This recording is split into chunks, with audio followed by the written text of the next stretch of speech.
We bring you some of the highlights from the maiden edition of the Nigerian Bar Association Women Forum Advocacy Committee's Inspire series, Lessons from the Legal Amazon, Mrs. Hairat Balogun, OON.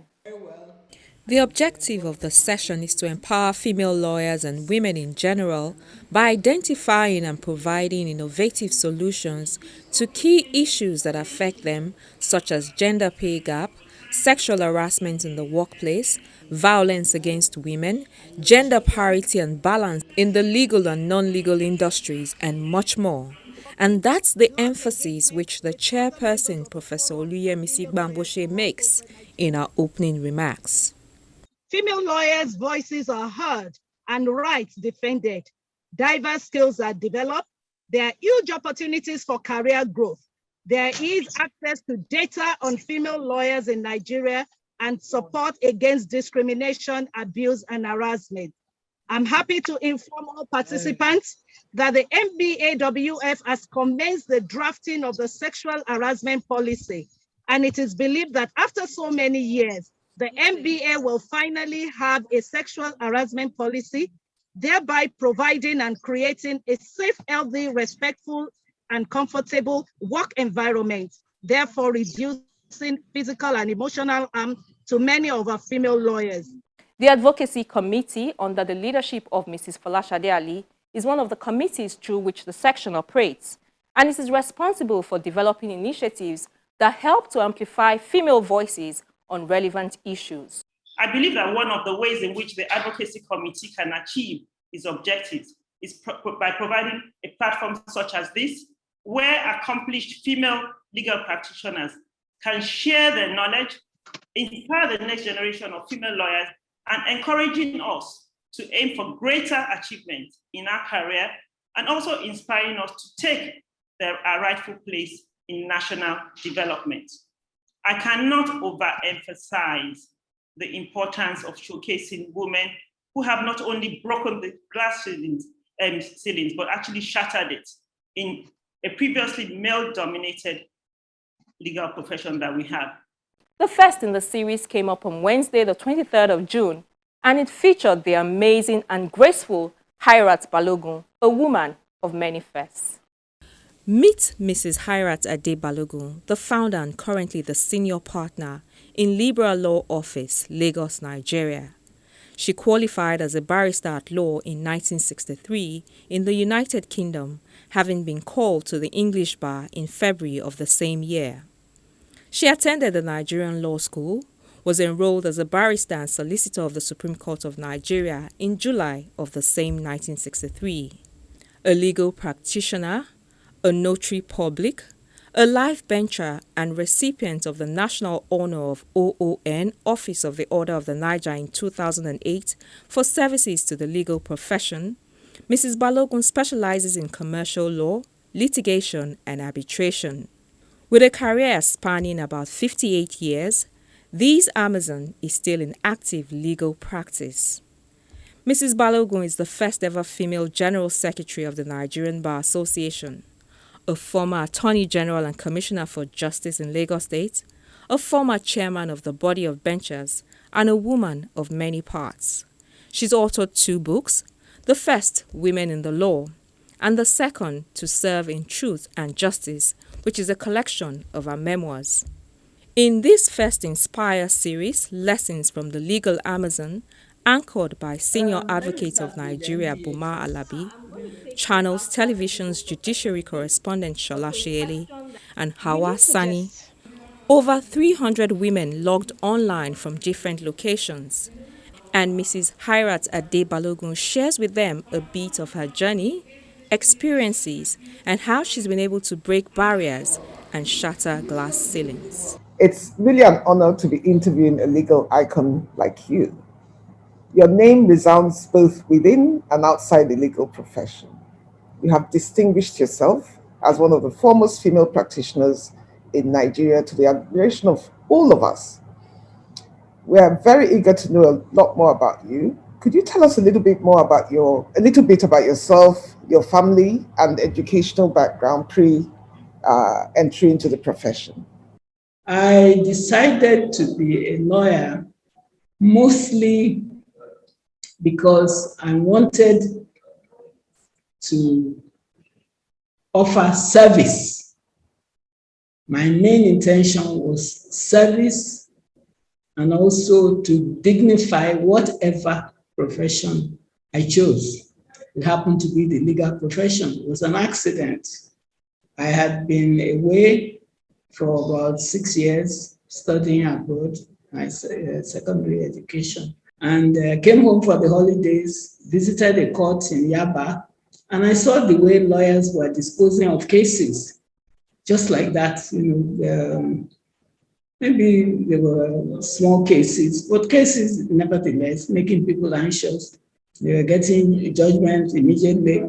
So even if the people were found guilty, hand down the judgment, go and pay fine and so on. Or it's a landlord and tenant, leave that house in a month's time and so on. So I said, oh, this would be a nice profession to be in.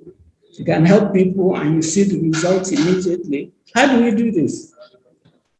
Before that, my parents, or rather my grandmother who brought me up, had tried to encourage me to be a lawyer, a teacher.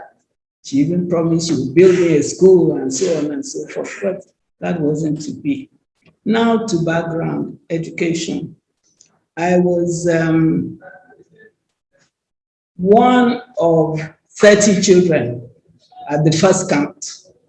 My father was a produce buyer, very prosperous trader, I would call him, in Lagos here.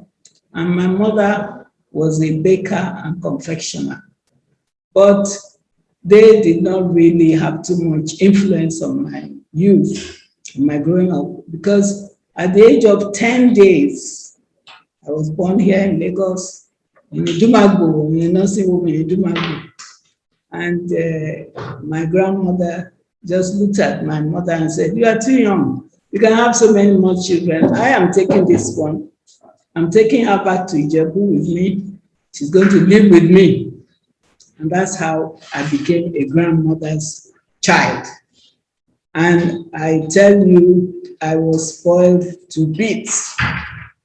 But that did not stop the spirit in me to also be somebody. I was spoiled, but I still wanted to accept myself. Mrs. Hairat Balogun went on to recount how she left for the UK at the age of 12 for her secondary education and then her law studies, after which she returned to Nigeria. She also talked about how she missed narrowly working for a foreign law firm, but subsequently went on to practice at the law firm of Chris Ogunbanjo.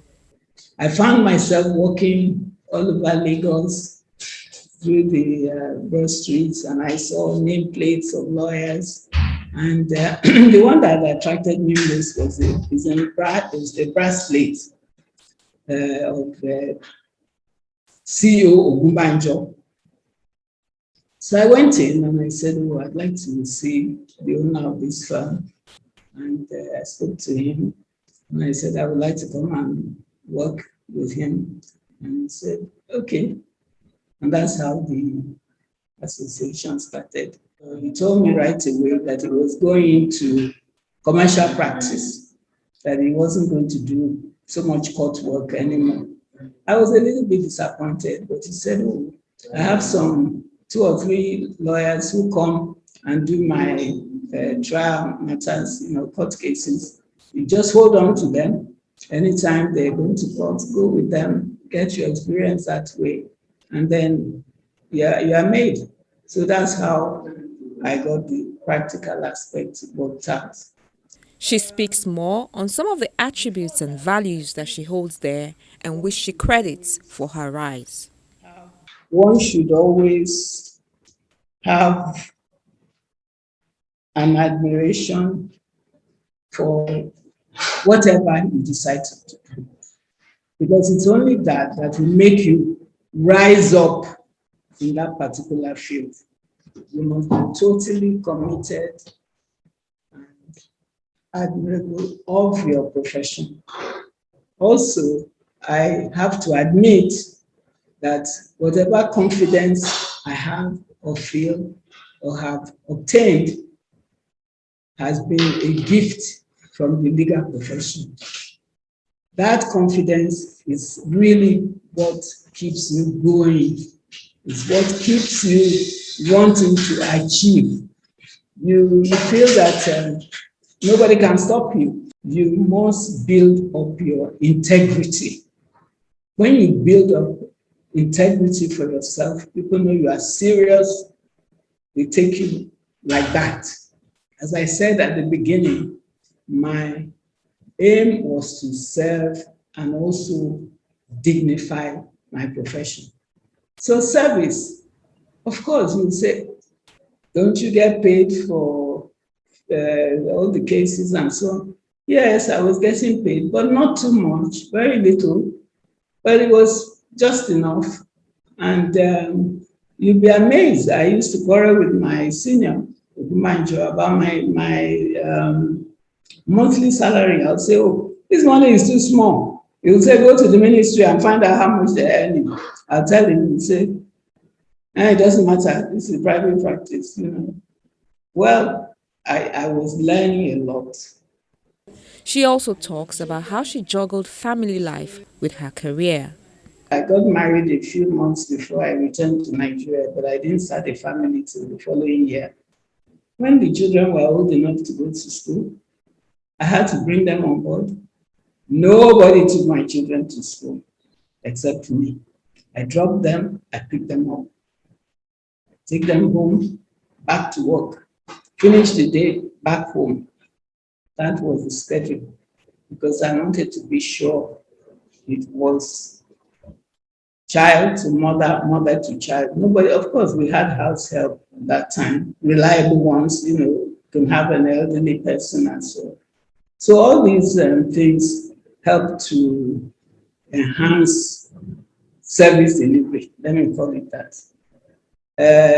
I never for one moment wanted to be a judge.